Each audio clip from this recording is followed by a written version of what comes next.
Have you ever been there? You're thinking a new relationship is going to be a complete reset, a fresh start, a chance to finally get it right. But what if you're not actually writing a new story? What if you're just recasting the same old movie with a different lead actor? Let's get into why that might be happening.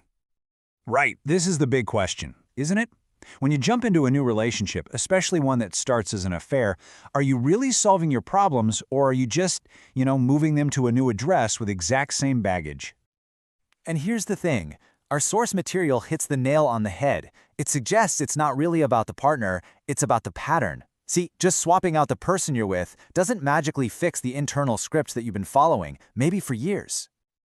So, to really get a handle on this, we're going to break down two very specific, very destructive patterns. And trust me, these are cycles that can trap people for years, leading them from one unhappy relationship straight into the next, all while thinking the problem is somewhere or someone else. Please like, subscribe, and leave a comment. You are doing important work. Okay, first up, we've got a pattern called the destroyer. Now, this isn't just about finding a new partner. Oh no, it's about the thrill of the demolition, the act of breaking up an existing relationship to get what they want. So what does that really mean? Well, for the destroyer, it's not about love, it's about the win. Their entire sense of self-worth is fueled by conquering someone who's already taken. The relationship that comes after the conquest, that's almost an afterthought. The real prize was the chase itself. Now, what's really fascinating is where this stuff might come from. One psychological theory suggests this pattern can actually be traced all the way back to childhood. For example, a woman with a really strong bond with her dad, but a difficult relationship with her mom, might subconsciously find herself trying to win men who are already part of a family. This act of conquest gives her a fleeting but super powerful sense of validation. It's way less about building a future together and way more about that immediate thrill of the win. And this is how the cycle just keeps going. Once the conquest is over and she's in the quote-unquote official relationship, that source of excitement is just gone. The underlying need hasn't actually been met, and this can lead her right back to seeking out another unavailable partner, because the addiction is to the thrill of the chase, not the quiet stability of the relationship itself. All right, now let's flip this around and look at the other side of the coin. This next pattern is all about the person who's addicted to the feeling of a new relationship, that initial intoxicating rush. We're calling this one the chaser. The chaser is completely hooked on that honeymoon phase, that intense, all-consuming start of a new romance. So when those initial fireworks naturally start to fade as the relationship settles down, they don't see it as normal. To them, it feels like a total betrayal. They can end up feeling seriously let down, even deceived by their partner. And this emotional cycle, it's remarkably predictable. You could almost set your watch by it. It starts with that incredible, all-consuming passion. But then, maybe 1 to 3 years in, as things mature, that intensity naturally fades. For the chaser, this feels like a promise has been broken. And what's their response? Often, it's to seek out a new affair, a new person, just to restart the cycle and feel that same initial rush all over again. Okay, so we've identified these two powerful destructive patterns.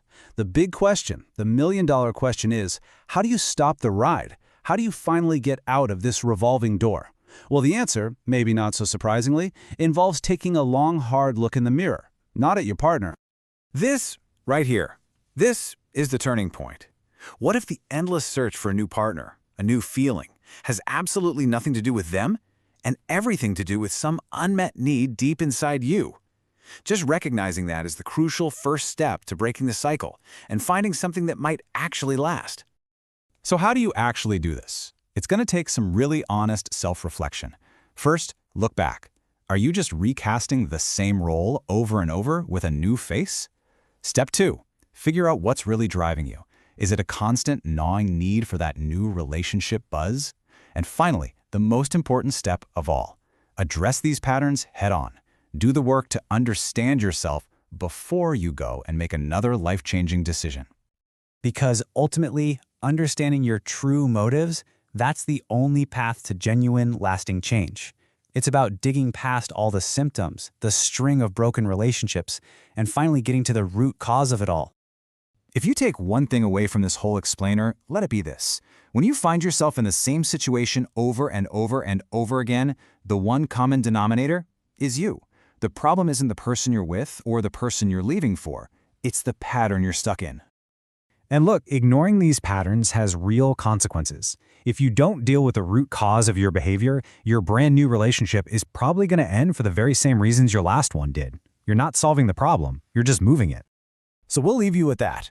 It's a simple question, but man, the answer can be complicated. Looking at your own life, what's the story you keep telling yourself, just with different characters? Answering that one question honestly, that might just be the key to finally writing a new ending. Please like, subscribe, and leave a comment. If you want to overcome betrayal, break toxic cycles, take control of your relationship choices, read How to Deal with a Love Triangle. The link is below the video.